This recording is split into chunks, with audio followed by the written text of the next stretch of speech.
a what's the word I'm looking for? I lost my train of thought. I'll come back to me. I just saw something on my screen, so it took me a second. So anyway, the important aspect is the demonic aspect. Satan is behind it, and he's trying to pull the Jewish people away from believing in Jesus, and he's also antagonizing Jewish people and the church and believers in many ways, to separate them, to put the Jewish people on the opposite side of the spectrum, so they will not believe in Jesus. I mean, you've heard it. You know, if you're in Jewish ministry, a Jewish person, according to mainstream Judaism, a Jewish person can believe in anything they want except Jesus, and they would remain Jewish. It would be a Jew who practices transcendental meditation, or a Jew who practices Buddhism. That's not a problem. But a Jew who practices Christianity in the mindset of the Jewish people is no longer a Jew. So that's Satan has really worked really, really well at polarizing Jews and Christians. But I believe that anti-Semitism can be used in Jewish outreach. I know it sounds crazy. It's not anti-Semitism itself that can be used, but it's how we approach our Jewish friends, telling them that anti-Semitism is not biblical. But before we can tell this to our Jewish friends and family members, we have to understand the history of anti-Semitism, the history of the Jewish people, punctuated by acts of anti-Semitism, so we can talk intelligently. We can tell people, I know about the Crusades, I know about the Holocaust, I know about Martin Luther, and we can explain to them why it's not Christian, and tell them that true Bible-believing followers of Messiah would never do such thing. So that's and the definition goes like this: anti-Semitism is the irrational and demonic hatred of the Jewish people and of Israel, characterized by thoughts, words, and or deeds against them. So keep that in the back of your mind. Then we have the normalization of anti-Semitism. So normalization is the process by which something previously considered abnormal, anti-Semitism, or unacceptable, becomes perceived as normal. And that is where we are heading. And actually, I identify 9 stages. They're not really stages because some of them overlap and continue as the new ones join the group. They're more like aspects of anti-Semitism. And I've identified 10, and I'll tell you right now, ahead of time, we are today, 9 of them are in place. So we're really things are moving very quickly. And if you watch the news from your end of the planet to my end of the planet, you see that acts of anti-Semitism happens every day, several times a day, different locations. When I started my research 23 years ago for my first book, I remember it was the beginning of the second Intifada in 2000, and I was putting a message together. So I was looking for examples in the news about anti-Semitism, and I would find 1 a week, 2 or 3 a month, sometimes none for a month. It was like, isolated cases. We're now looking at several times a day. And now we're looking at death of Jewish people because they're Jewish. So this is getting very, very scary. Anti-Semitism through human history. I divide anti-Semitism into 6 parts, so 6 eras: theological anti-Semitism, classical anti-Semitism, racial. Then you have a divider on the historical timeline, which is the Holocaust. You truly can speak of Jewish history before or pre-Holocaust and post-Holocaust. A lot of books have been written from that perspective, because that was a defining moment on Jewish history, in Jewish history, that has scarred the Jewish psyche for eternity. So we have 3 of them before the Holocaust, then the Holocaust. Racial anti-Semitism led to the Holocaust, then the new anti-Semitism, which I think we are right now.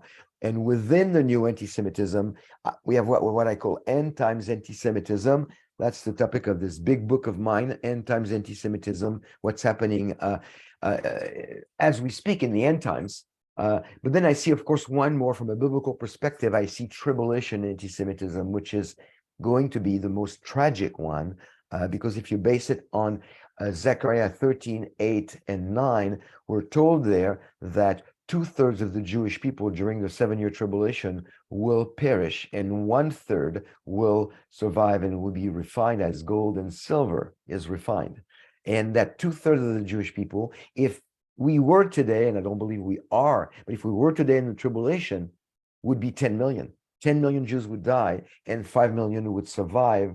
So that's how bad it's going to get in the tribulation. But as an encouragement to you, my friends, and first time I understood this was my wife who made that statement to me, and I was really troubled by that scripture, and I kept reading it, and I said, like, I can't see 10 million of my people dying again. The Holocaust was bad enough. And she said, honey, it might not be 10 million. And I said, what do you mean?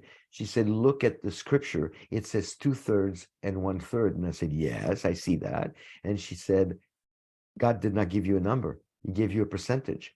So if we lead people, Jewish people, to the Lord, and they're not included in those 2/3 that will perish, more will be becoming part of the church, and less will be going through the tribulation. So all of a sudden, that 2/3, 1/3 became for me an incentive to double up my evangelistic efforts to reach the Jewish people, my people, with the gospel.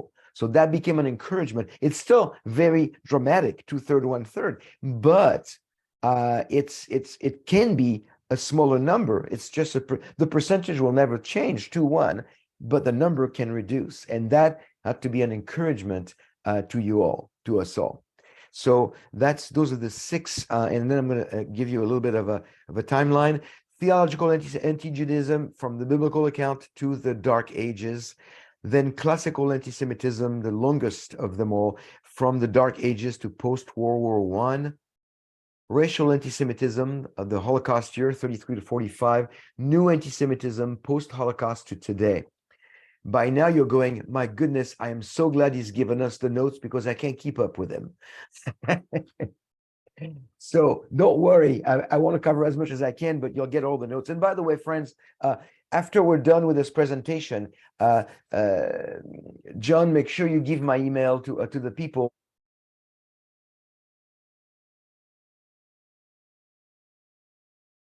Olivier, you've just gone muted. Can you hear me? Yeah, you're back. Yeah, I went mute because somebody called me on Skype. I'm sorry. The wonders of technology. When it works well. When it doesn't, it's a mess. Okay.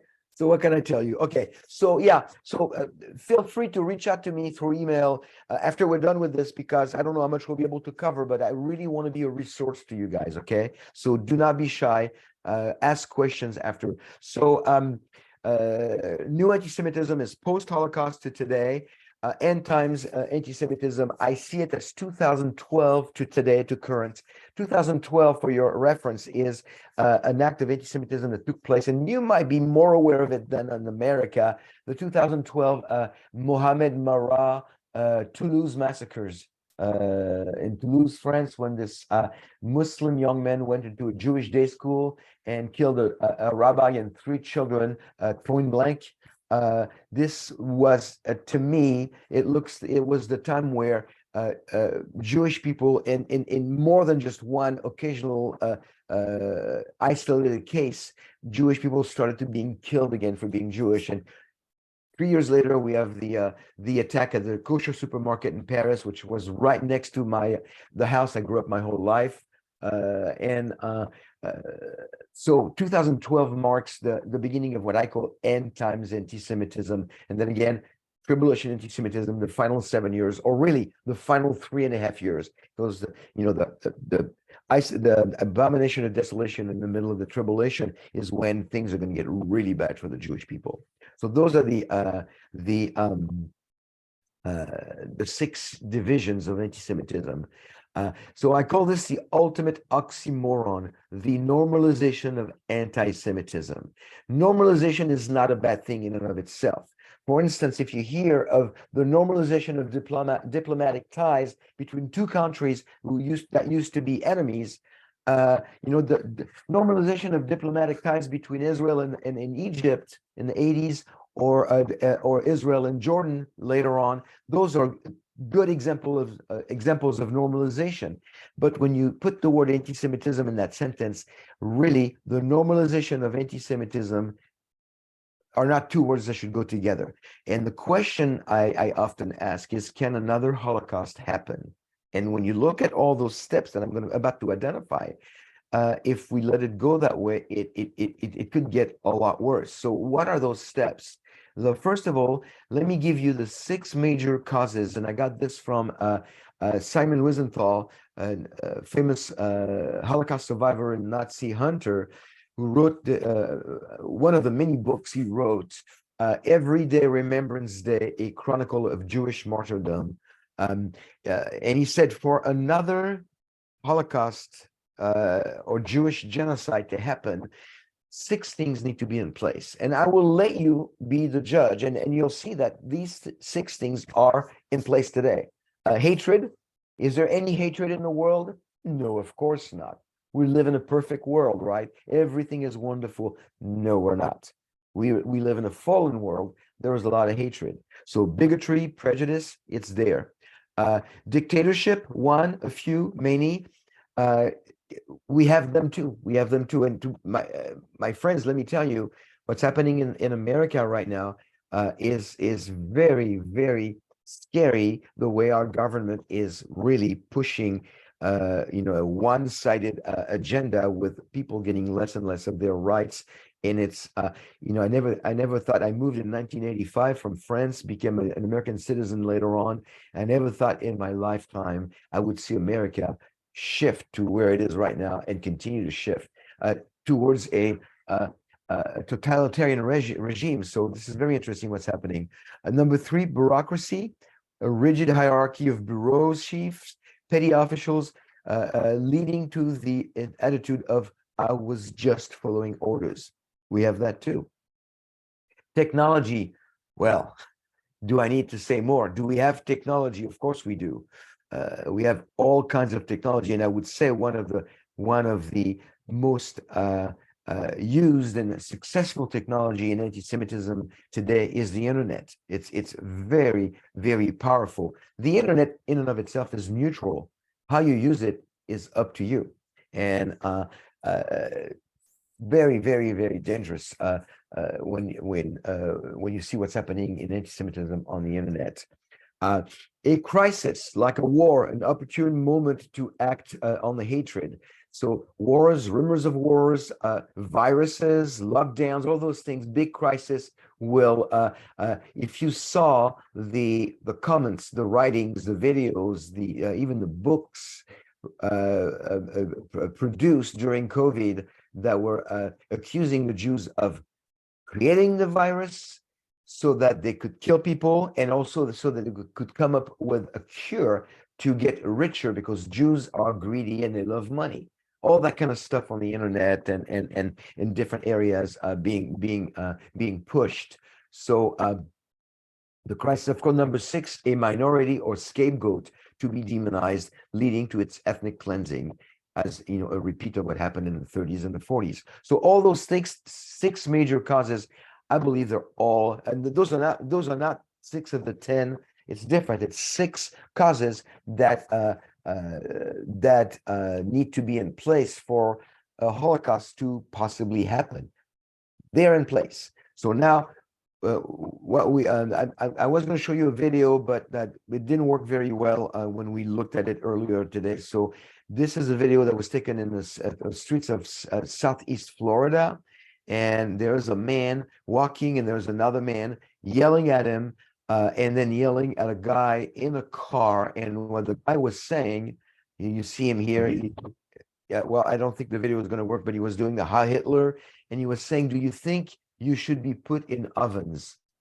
Talking to a Jewish man on the street, saying, "Do you think you should be put in ovens?" And then he talked to the man in the car. He said, leave our country, go back to Israel, where you bomb Palestinian kids. So, of course, not based on facts, We know that, but this is from a group known as the Goyim. You know what a Goyim is? You know, the Gentiles, the nations.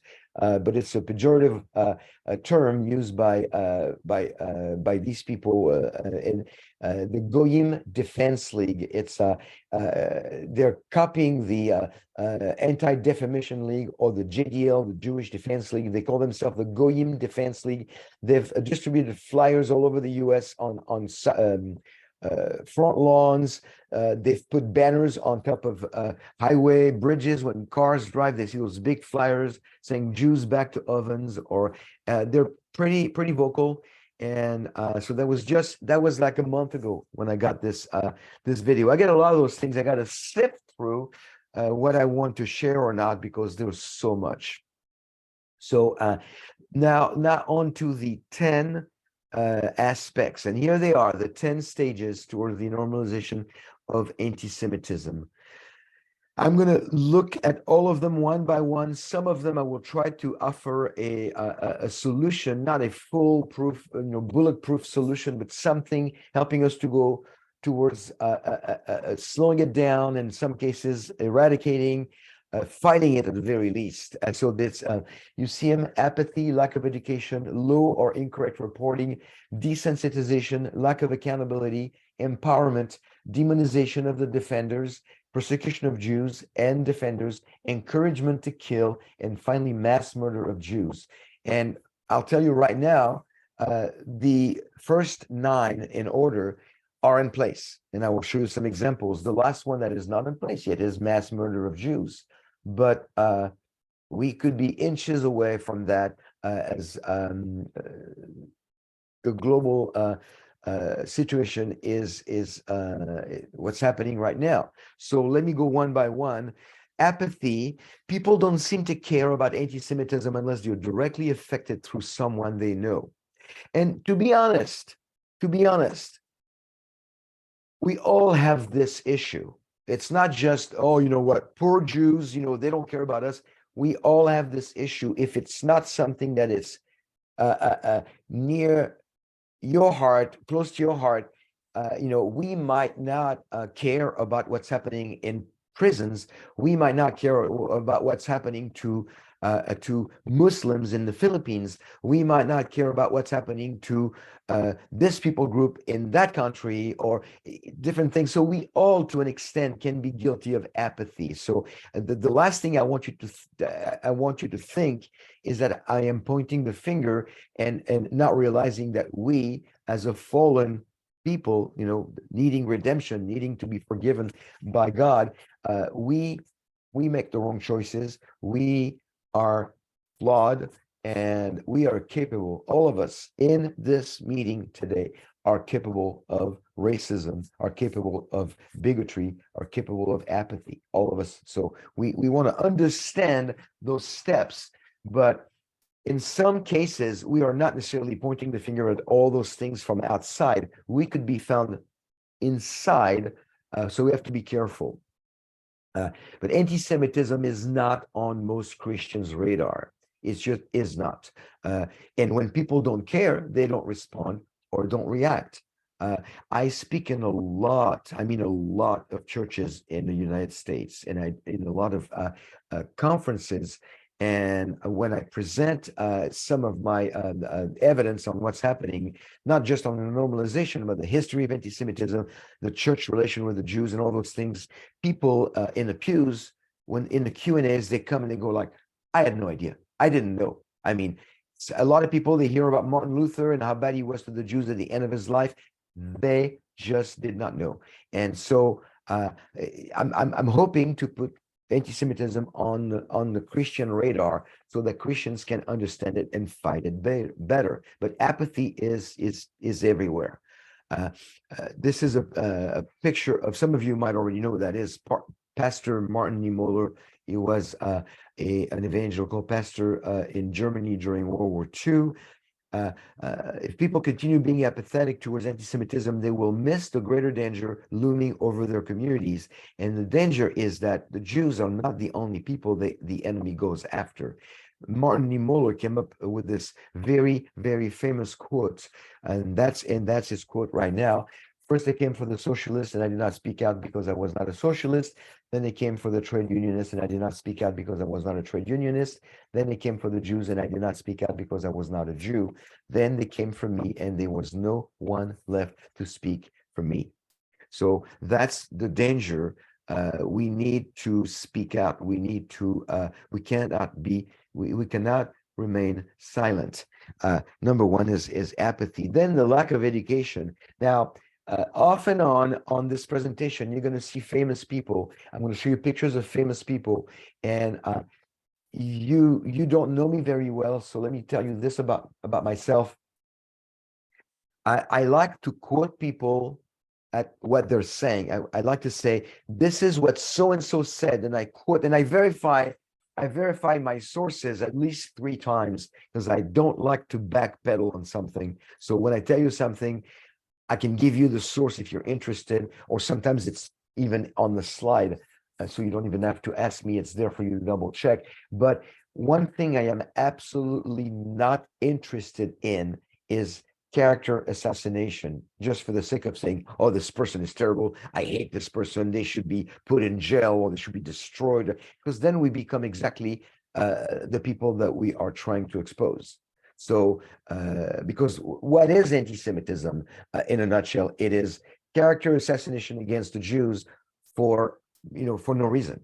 So I am not interested in character assassination, but when I show you famous people and what they say, I just want you to be aware of what they're saying. And then I want you and I to look at this and go, is this lining up with the Word of God? And if it's not, then we have to reject it.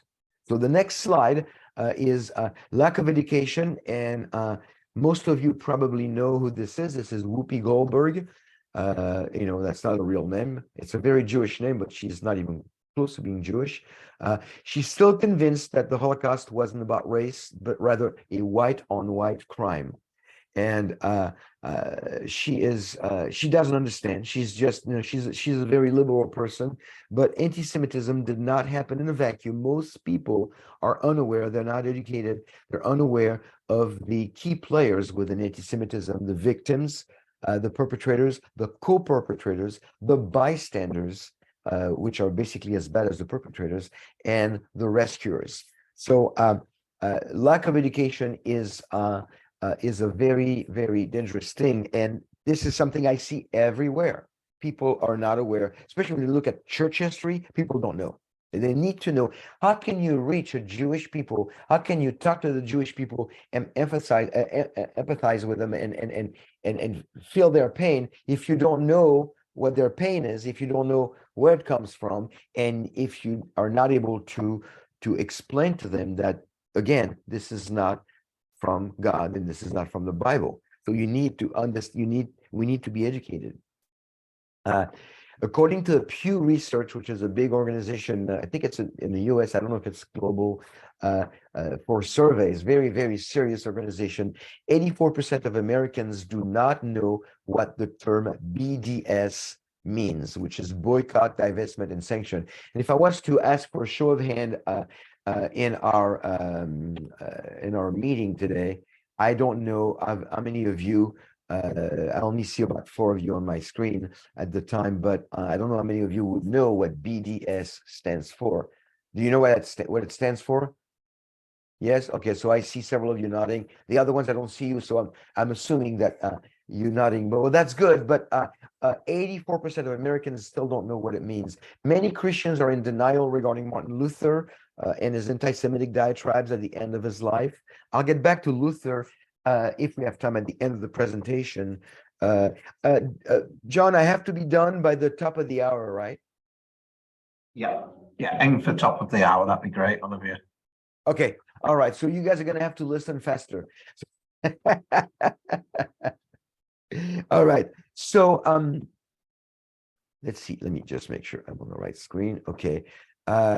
Let's not worry about this slide for now. Okay. Lack of education toward a solution. The 3 Ds of Anti-Semitism by Natan Sharansky, who is a Russian refusenik who lives in Israel. He was, I don't know that he still do it, but he was very involved in the Aliyah projects, return of the Jews to Israel. And he came up a while ago, several years ago, with what I consider the best test to help us with our education about anti-Semitism, and how to define it. And he calls it the 3Ds of anti-Semitism. And basically, he said that if you witness demonization of Jews, double standards against the Jews, and delegitimization of the Jews, any of those three, or combination of several of them, you are witnessing anti-Semitism. So that, to me, to this day, I use this 3D test because it really works really well. The 3D test: demonization, double standards, delegitimization. First D is demonization, when the Jewish state is being, and those are basically his words, I'm quoting him, when the Jewish state is being demonized, when Israel's actions are blown out of all sensible proportion, when comparisons are made between Israelis and Nazis and between Palestinian refugee camps and Auschwitz, this is anti-Semitism, not legitimate criticism of Israel. Then double standards: when criticism of Israel is applied selectively, when Israel is singled out by the UN for human rights abuses, while the behavior of known and major abusers such as China, Iran, Cuba, and Syria, to name just a few, is ignored, when Israel's Magen David Adom, alone among the world's ambulance services, is denied admission to the International Red Cross. This is anti-Semitism, example of double standards. And delegitimization: when Israel's fundamental right to exist is denied, alone among all peoples in the world. This too is anti-Semitism. And I put a link on that slide. You can go there, and it gives you a lot more details about his 3Ds. It's worth the read. So number 3, low or incorrect reporting. There was in 2022, about a year ago, a hostage situation at a synagogue by a Muslim man. It was on Shabbat morning, Saturday morning, during service. A Muslim man walked into a synagogue with weapons and took hostages. Turned out that they were allowed to. The rabbi was trained, and he actually fought back, threw a chair at the man, and got out with the 3 congregants that had been taken hostages. So it ended up well. I was there actually on location reporting for Chosen People. But what's amazing is that the FBI changed the story. Originally, they said there was nothing anti-Semitic about it. It happens to be a Muslim man who goes into a synagogue on a Shabbat morning to take Jews in hostage, but there's nothing that was their immediate response. We have no reason to believe it's anti-Semitic. And when pressured by the Jewish community in Colleyville, which is an hour and a half west of Dallas, the director of the FBI changed his tune, and he said, "Okay, yeah, we believe now that this was anti-Semitic." So I mean, and that is you have some of that in Europe as well. You might have heard of this poor Jewish Frenchman in Lyon. In 2022, 90-year-old man, René Adjage, was pushed out of his there's a typo there, I'm sorry, pushed out of his 17th story window by a neighbor, a Muslim neighbor. The authorities initially saw no reason to suspect anti-Semitism. They came back because they got pressured, and they said, yes, it was anti-Semitism. It was anti-Semitism. So, I mean, even recently on the internet, February 2023, a Palestinian campaign for the academic and cultural boycott of Israel, the BDS, used a photo that you see on your screen that they labeled 1948 Tantura Massacre. The Tantura Massacre was something that took place between Israelis and Arabs in 1948. And you notice I do not call them Palestinian, because you know as well as I do that Palestinians are a created people. They need Jesus, okay? And that's, you know, they need Jesus just like everybody else needs Jesus, but there's no such thing as a Palestinian. In that massacre, probably about 200 people got killed on the Arab side, but the photo that they're using to document that massacre and point at the Jews is actually a photo of Jews killed at Nordhausen concentration camp in Germany. And you see people walking around looking at the cadavers of a lot more than 200 Jews. So they're using a picture of an event that some of them actually deny, which is the irony, a lot of these people deny the Holocaust ever happened. They're using a picture of the Holocaust to illustrate what Jews, the new Nazis of the Middle East, are doing to the Palestinians. And that's a photo that was used, that was reported by the media in the US.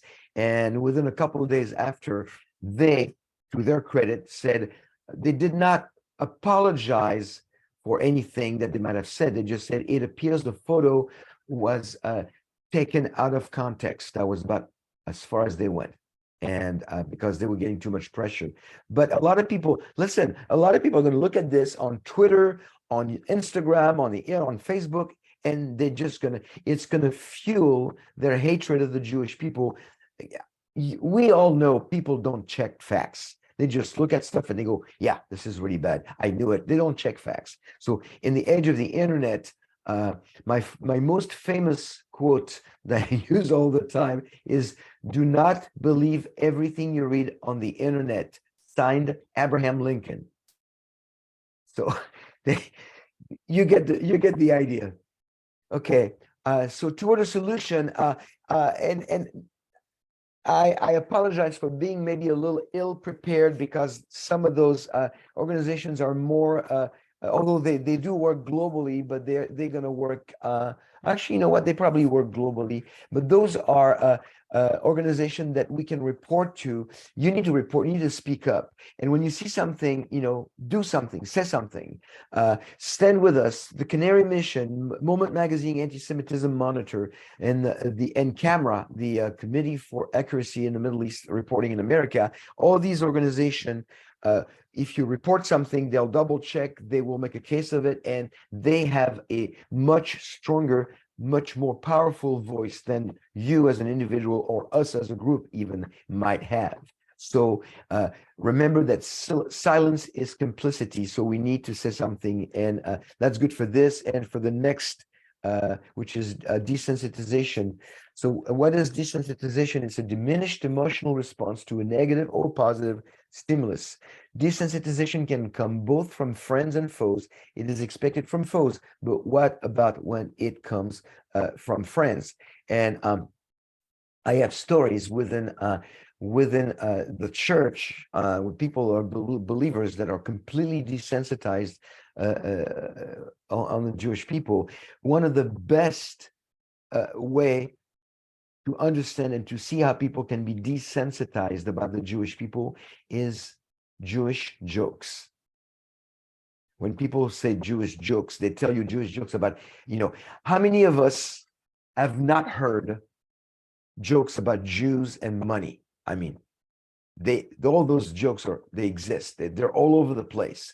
And when really there's a reason for Jews, being painted as greedy, which goes back to the Middle Ages, and I don't have time to go into that, but it is in this book if you're interested. But so desensitization is you make fun of it, you completely desensitize, and you don't think it's offensive. But many of those jokes, I still hear them. People think they're funny in churches. Christians, in and out of the church, Christians will come to me. I'll make a joke about Jewish people, and I cringe, and I go like, and sometimes it's people I really respect and I love, and I said, you can't say this. You can't do a joke like this. You have to be careful. You know, I have Jewish jokes that I use, and you can have Jewish jokes that are funny and are absolutely not anti-Semitic, just like I have French jokes.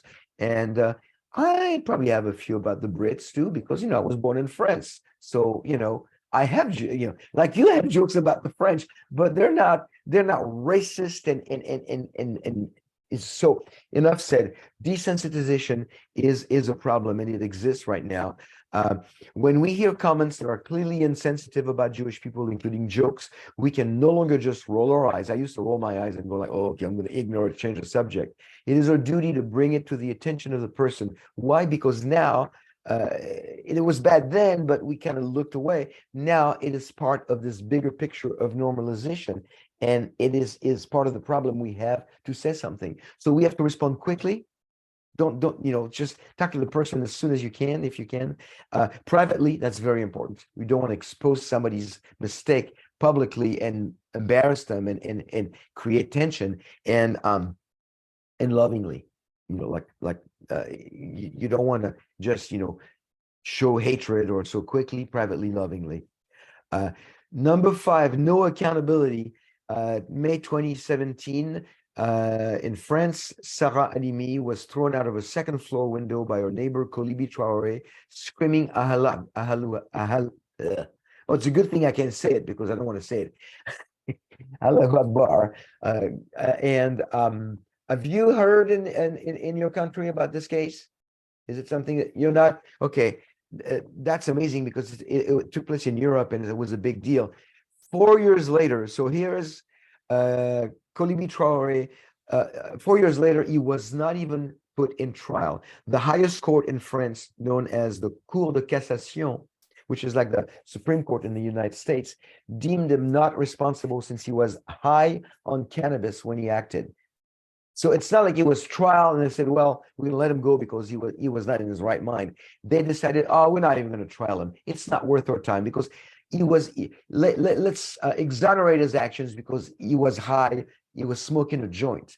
What most people are not aware of is that in France, probably some similar laws in Great Britain, in France, when you throw a pet out of your window, I'm looking at my dog next to me right now. She's going like, don't do that to me.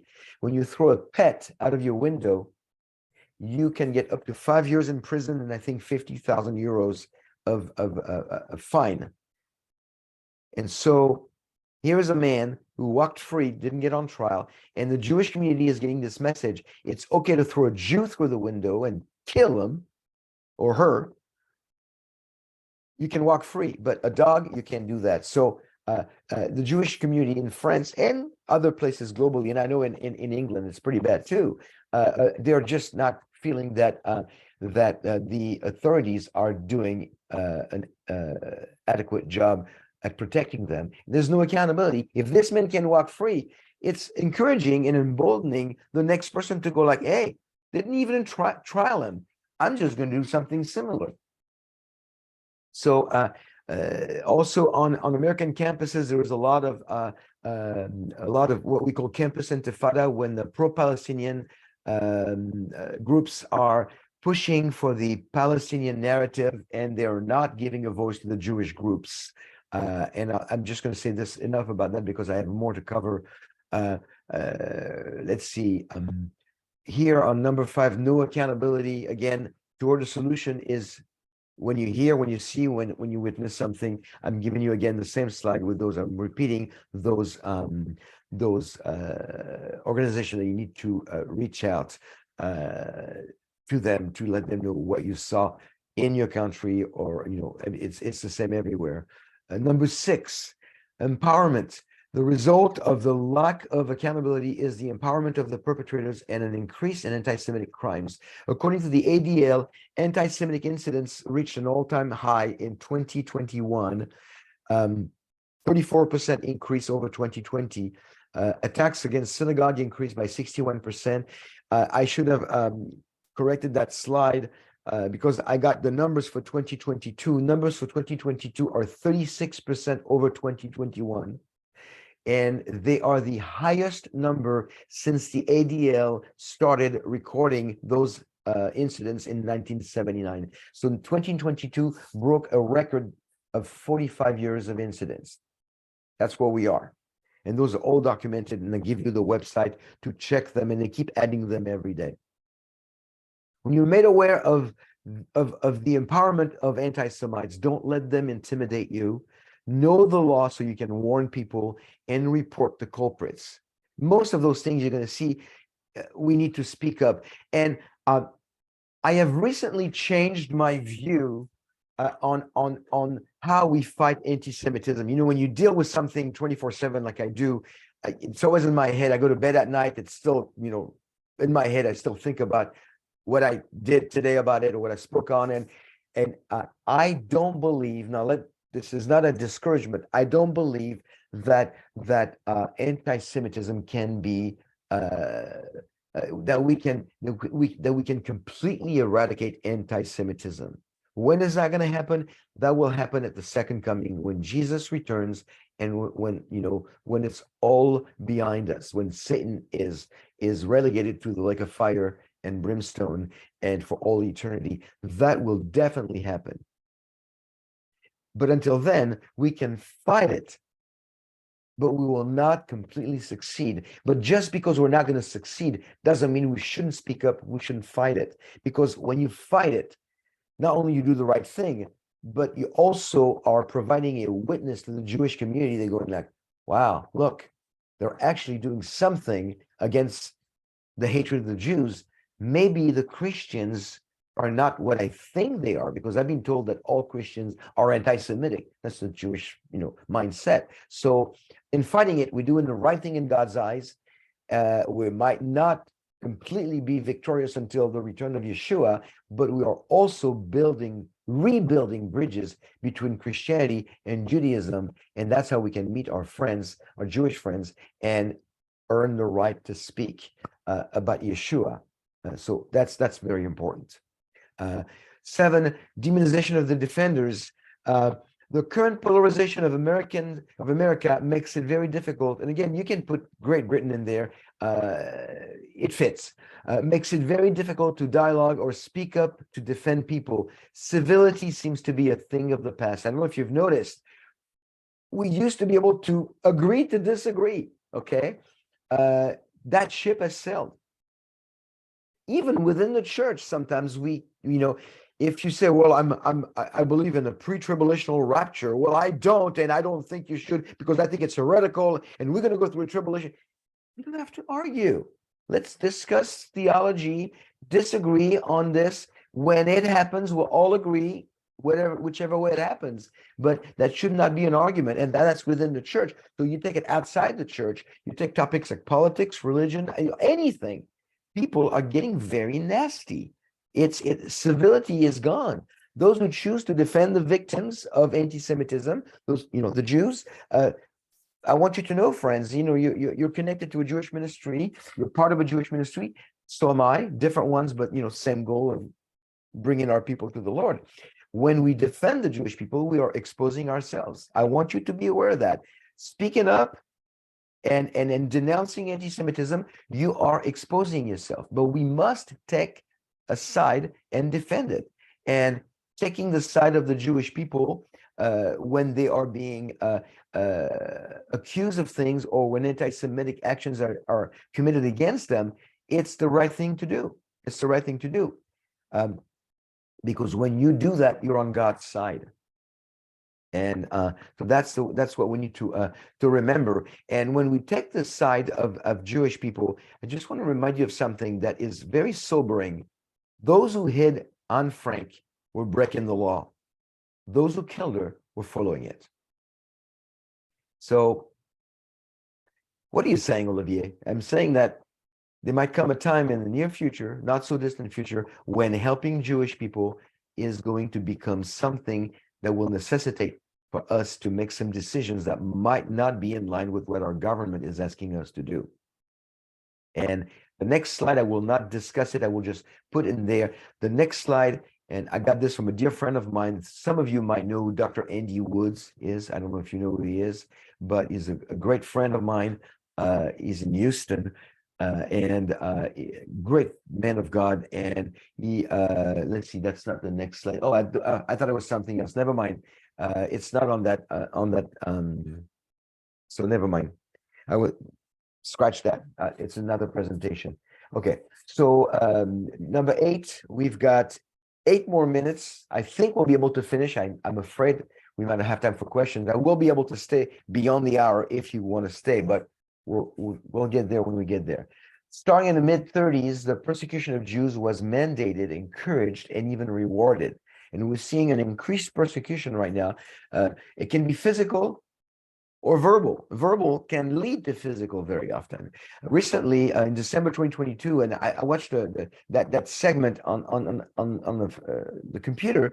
It was a TV show in France, and this French man, Jewish man, was participating into an interview, and there were several people on the news set, on the news studio, and this woman starting really being very nasty with the Jewish men. She goes, "What are you wearing a yarmulke on your head? What are you wearing a kippah?" And he goes, "Because I'm Jewish." And she goes, "Well, can't you just," France being very, anti-religion, religion. And so, "Well, can you just keep your identity to yourself? And can you just keep your kippah away? You don't have to expose all of us to this. Keep it private." And he said, "Listen, I did not put it." It was really good. He said, "I did not put it on just to come on a show. I'm Jewish. I'm from Israel, and my last name is Cohen. How do you want me to put that away? This is who I am." So, but he was being harassed on live TV just because he was wearing a yarmulke. This is where we are. Of course, you probably didn't hear that in UC Berkeley schools of law, recently they declared that they were Jewish-free zones, that Jews could not speak up, could not gather, could not have meetings or conferences. And this is very reminiscent of Judenfrei Nazi Germany, when they wanted to make sure town after town after town they would get rid of the Jews during the 30s and the 40s. And some of that language used by the schools are very, very concerning. It's in the notes right there, but I'm not going to read it because we don't have time. Toward the solution on this one is what I call the Daniel approach, when the three men, Shadrach, Meshach, and Abednego, were in the fiery furnace. And I do have that slide that I mentioned about civil disobedience. The three men were in the fiery furnace, and they said to King Nebuchadnezzar, "Hey, we're not going to bow down to the statue." And well, let me just quote them. "If it be so, our God, whom Shadrach, Meshach, and Abednego replied to the king, 'O Nebuchadnezzar,'" notice they're respectful still, "we do not need to give you an answer concerning this matter. If it be so, our God, whom we serve, is able to deliver us from the furnace of blazing fire, and he will deliver us out of your hand, O king.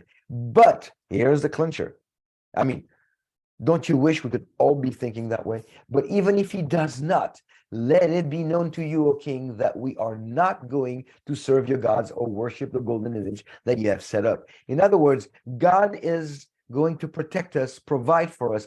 But even if he does not, we know that he's our loving God, and it's part of his bigger plan for what he's accomplishing with mankind and with Israel might not include the way we see things. So God is not going to reject us. He's not going to forsake us, but the outcome might be different from what we expected. They were ready to die because they were not going to worship the golden image. They were not going to go against their belief. So next slide, you can read it on your own. Those are the four things that you need to consider before. And I'm not saying you should all go out and commit civil disobedience. But if you get into a place in your life, which we might sooner than later, when you need to help the Jewish people, protect them, provide for them, hide them, I believe it's coming again. What does it mean, civil disobedience? Well, here they are. And those 4 points, and I got this, I want to give him credit from Dr. Andy Woods from his study on the book of Daniel. So let me keep going. Number 9, hey, we might finish. We might get the whole thing. Have you heard about Kanye West? In the United States, Kanye West is this big rap artist that I don't know anymore, but used to have 30 million followers. And one day he said, "I am a bit sleepy tonight, but when I wake up, I'm going DEFCON 3, which was not the proper terminology, on Jewish people. In other words, I'm just going to go after the Jews." The words of a celebrity with over 30 million followers. But what really bothered me was the support and the defense he got from other celebrity. And the one I'm thinking about is Candace Owens. She's a African-American, a very smart young woman, conservative. I used to really respect her. But then she said this: "If you are honest," and they're friends, the two of them are friends. And I want you to think about this, because this is leading to something very dangerous, the encouragement to kill Jews. If you're an honest person, you did not think this tweet was anti-Semitic. You didn't think that he wrote this tweet because he hates or wants to genocide the Jewish people. This does not represent the beginning of the Holocaust. I gave you the the website, this is a video, you can hear her say that. So you can check it if you don't believe me. This is what the point that I want to make from this. When Martin Luther wrote his diatribes against the Jews of the Jews and their lies, the booklet that he wrote 2 years before he died. When he wrote that, he did not, the red arrow, he did not think forward, I'm going to write this and Hitler will finish it. He didn't know that. He wrote it for whatever reason. And whatever reason, we don't know why he wrote it. I'm not going to conjecture on that. But Hitler looked back. So Luther did not look forward, but Hitler looked back and said, hey, here is something that I can finish. And we know that he tried.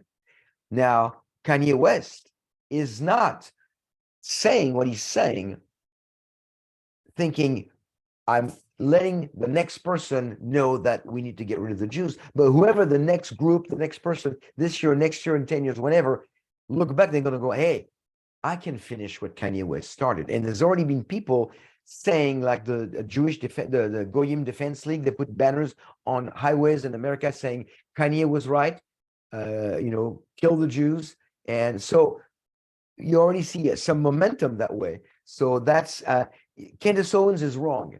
The words of people will lead to the actions of others, and that's exactly what we saw with Luther and Hitler. And Kanye is very dangerous. One more, and I'll stop.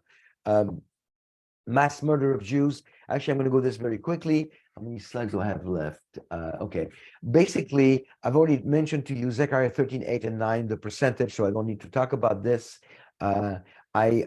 Once something previously considered abnormal or unacceptable has become normal, then the normal becomes abnormal. Just a reminder, we all want to be this guy. Look at this guy in the circle. They're all doing Heil Hitler, and this guy is going like, not me. I don't think so.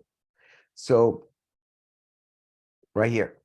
But we live in an upside down world, and basically the only thing that hasn't happened yet, and I don't have to, the last few slides will speak for themselves, so I'll stop right now. But the last thing that hasn't happened yet is the complete eradication of the Jews, or attempt at it, that will take place in the tribulation.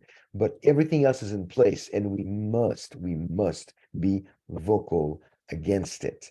So I hope this is the top of the hour, but I want to be available for Q&A if you want it. So here I am. Thank you, Olivier. That's absolutely amazing, the information you put there. I'm just going to do a quick adverts for CMJ, and then those that want to stay on and talk and ask questions will be welcome to, but just respecting those that might want to leave near the hour. So just to give you, this is the commercial breaks, an heads up for CMJ UK, and take you through some of the things that I'll be focusing on for you in the coming months.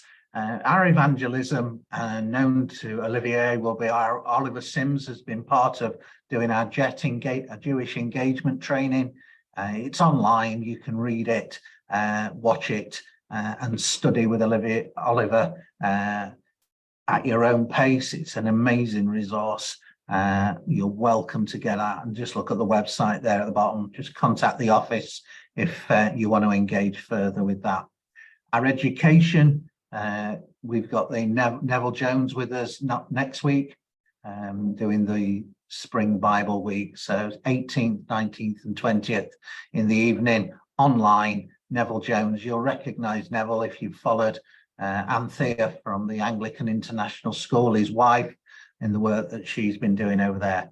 The other resource on the 10th of May is our afternoon event online when Kelvin Crombie, who, as many of us know, talks much about anti-Semitism and the Holocaust.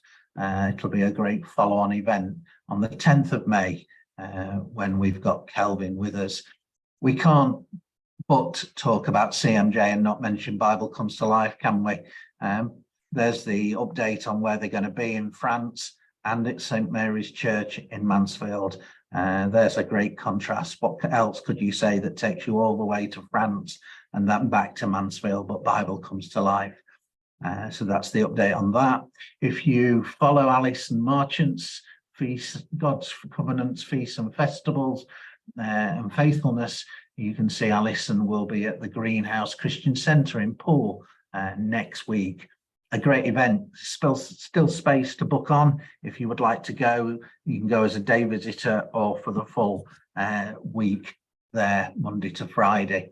So that's Alison Marchant at Greenhouse Christian Centre in Poole next week. If you've got the time, please book in and encourage Alison. Visits to Israel, Kesha, God's Faithfulness, Adventures in Israel and New Life of Jesus. They're all on our website. We won't spend time now with the details, but if you want any of that, just get in touch with the office or look on the website and we can share those details with you.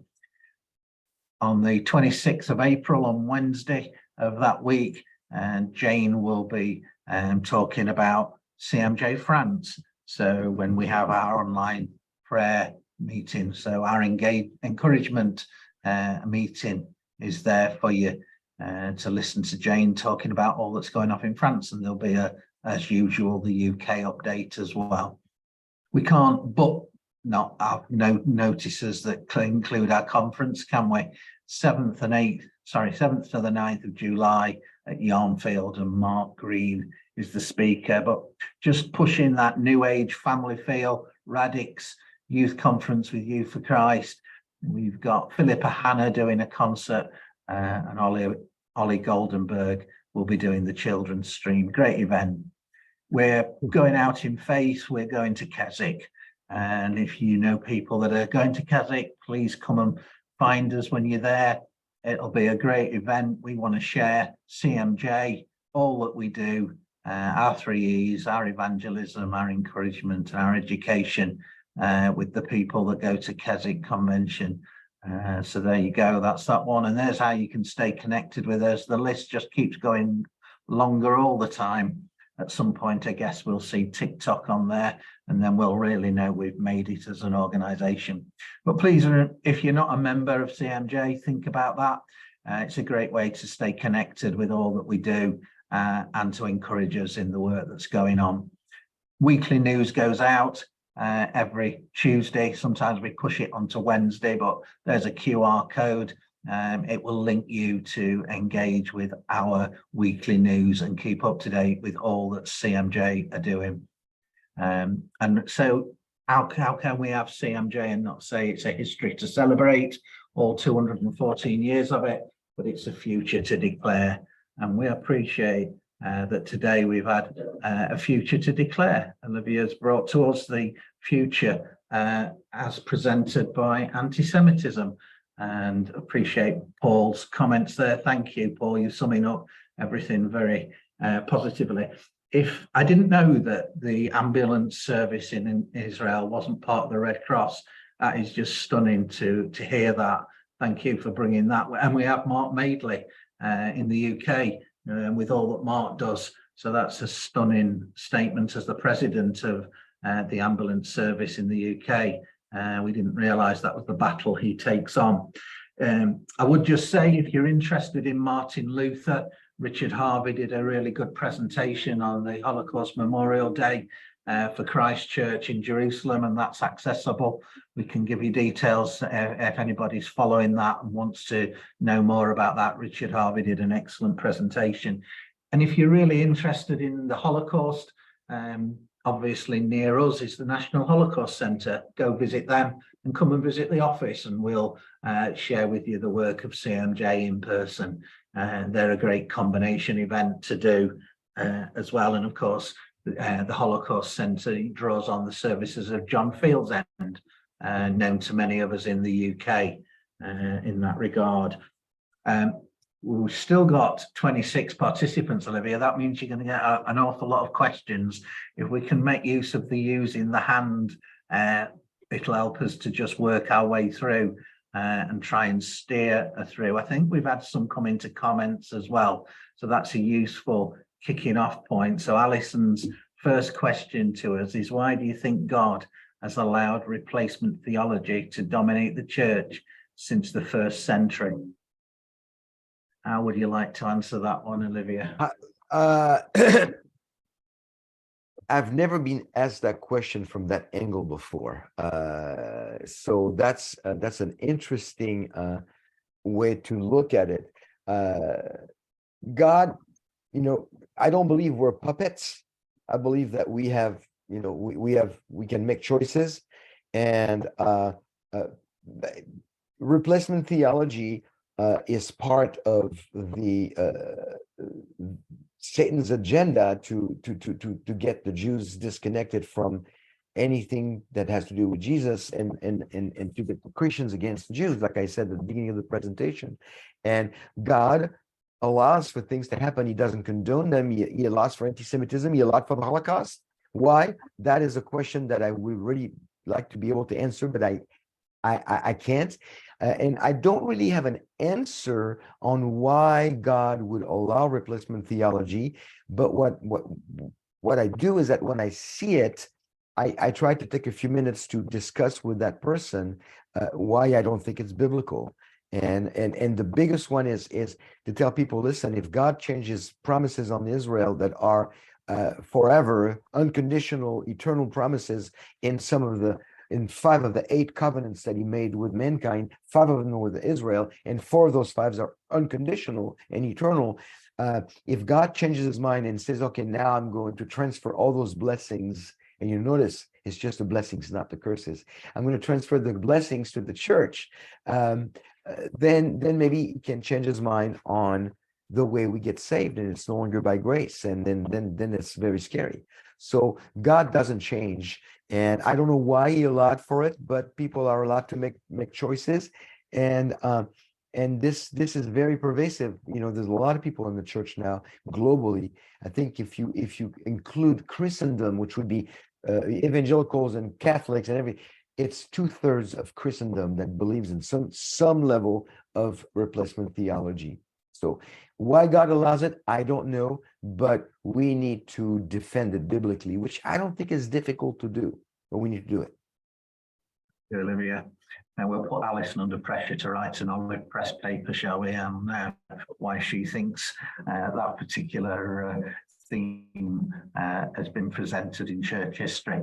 I'm not seeing any more hands come up. I'll bounce a question to Olivier. When you were defining your periods of anti-Semitism, you started the end time anti-Semitism in 2012. What's your key marker for 2012? 2012 was the Mohammed Merah, is the man who killed the rabbi and the 3 school students in the school in Toulouse, south of France. Right. And the reason why I see it, and I'm not being super dogmatic on this, because really anti-Semitism has been on a continuum since the Jews started to exist. But that event is the first event where we had multiple numbers of Jewish people killed by somebody, and after that it continued. You had the supermarket in 2015, and then later in 2015, you might remember the nightclub in Paris known as the Bataclan, when this guy walked in and he shot like 80 people of the couple of, and the reason why the killing spree went on is because, and I forgot if it was one person or several people that walked in with machine guns, but whoever walked in to kill, the reason why behind the killing was that they believed that the Bataclan was owned by 2 Jews who ironically had sold the club a little while prior. So the new owners were not Jewish, but just because the owners were Jewish, they wanted to walk in and kill 80 innocent people. Thanks, Olivier. Miriam, if that's a question, I'm afraid I can't read it. So maybe Olivier can check that one out, because if it's a question, I'd like to respect your posting of it to us, but it might be just a comment. On the chat.